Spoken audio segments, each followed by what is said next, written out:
सभी साथियों को नमस्कार। अब मात्र 2 दिन यहाँ से बचे हैं आपके डीएलएड एंट्रेंस एग्ज़ाम के, और बहुत से बच्चे इसकी तैयारी में भी लगे हैं। करीब 40,000 में से 25,000 के लगभग बच्चे इस एंट्रेंस एग्ज़ाम को देने वाले हैं। अब आप सोच रहे होंगे कि अंतिम समय में तैयारी को कैसे बढ़ाया जाए और क्या संभावना है परीक्षा में। और वैसे भी इस पेपर से पहले तो आपके मन में संकोच भी होगा कि इसका कितना महत्व है, इसके बाद की ट्रेनिंग का भी क्या महत्व है। फिलहाल तो परीक्षा है, परीक्षा में तो इन चीज़ों को अपने दिमाग से हटाना पड़ेगा कि बाद में क्या होगा, इन 2 दिनों के अंदर क्या होगा, उस पर ज़्यादा फोकस करना होगा। और इसमें फोकस करने के लिए आपके मन में आ रहा होगा कि इन 200 सवालों का क्या क्राइटेरिया है और कहाँ से हम उन सवालों के उत्तर ढूंढेंगे। तो मित्रों, मैं आपकी वही मदद करने के लिए यहाँ पर बैठा हूँ कि आपको एंट्रेंस एग्जाम में जाने से पहले अब लास्ट टाइम पर क्या करना है।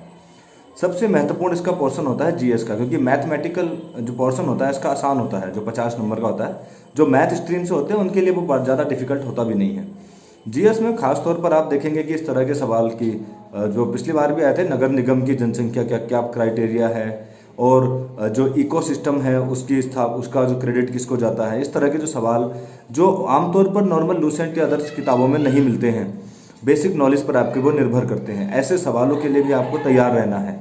लास्ट मोमेंट पर आपको क्या देखना है कि हिस्ट्री की जो महत्वपूर्ण डेट्स हैं, और साथ ही साथ मैं आपको सलाह दूंगा कि प्रार्थना समाज और ये जितने भी आपके सामने ब्रह्म समाज आएंगे और आर्य समाज आएंगे, इन सब के एस्टैब्लिशमेंट और किसने किया, ये ज़रा एक बार गौर कर लेना। इनमें से सवाल पिछली बार भी आए थे। और शिक्षा से संबंधित जो शिक्षा का मैग्ना कार्टा है, ये सवाल आपको ज़्यादातर याद रखने पड़ेंगे। नई शिक्षा नीति या शिक्षा का अधिकार, 86वां संविधान संशोधन, ये जीएस का पोर्शन ही नहीं है। हो सकता है आपको ये जो हमारी चाइल्ड साइकोलॉजी है उसमें आपको एक क्वेश्चन नजर आए।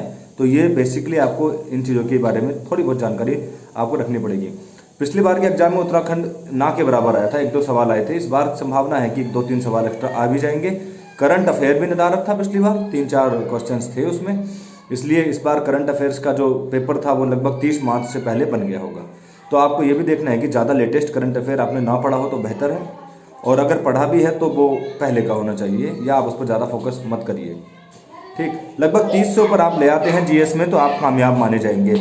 और मैथमेटिकल पोर्शंस में आप ध्यान दीजिए कि जो भी अनुमानित रहेगा क्वेश्चंस का, ऑप्शन से आंसर निकालने की कोशिश करिए, क्योंकि उसमें ज़्यादातर क्वेश्चंस सॉल्व नहीं करने होते, उतने हार्ड लेवल पर वो नहीं आते।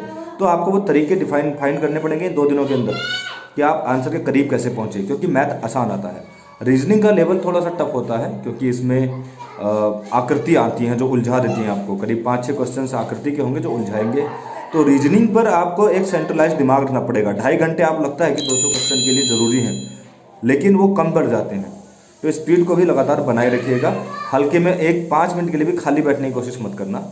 जीएस भले ही जल्दी निपटा दो, क्योंकि उसमें जो आता है वो आता है, जो नहीं आता वो नहीं आता, मगर रीजनिंग में आपका समय व्यर्थ होगा, मैथ से ज़्यादा रीजनिंग में होगा। बाकी सीडीपी में कोई समय व्यर्थ नहीं होगा, आपको सिर्फ सकारात्मक सवालों के उत्तर देने हैं। और ध्यान रखना कि जब आप सीडीपी करेंगे तो एक बात का फोकस रखना कि बच्चे को अवसर, समानता, इन चीज़ों का जरूर ध्यान रखना। जहां ऑप्शंस में आपको दिखेगा कि अनुशासन, नियम, कानून, वो आप प्राथमिक स्तर के बच्चे पर लागू नहीं होने देंगे। एक सवाल आ गया कि बच्चे को शुद्ध हिंदी बोलने में परेशानी हो रही है, आप क्या करेंगे? बच्चे को बातचीत का माहौल देंगे, उसकी व्याकरण पर कार्य करेंगे, या उसके नियम उसको बताएंगे पढ़ने के, सारे कट कर देना। आप व्याकरण, नियम सब कुछ, सिर्फ वातावरण देंगे, बातचीत का माहौल देंगे। इस तरह से आपको उत्तरों पर जाना है। तो मित्रों, मुझे लगता है आपको हमारी सलाह ज़रूर काम करेगी ये परसों के एग्ज़ाम में। तो आप सकारात्मक होकर अपनी मेहनत के बेस पर और अपने अनुभव के आधार पर, नॉलेज से ज़्यादा अनुभव, आंसर निकालने के तरीके, उस पर फोकस करिए। आप निश्चित तौर पर 150 प्लस लेकर आएंगे, तो आप अपने आप को श्योर समझ लीजिएगा। धन्यवाद।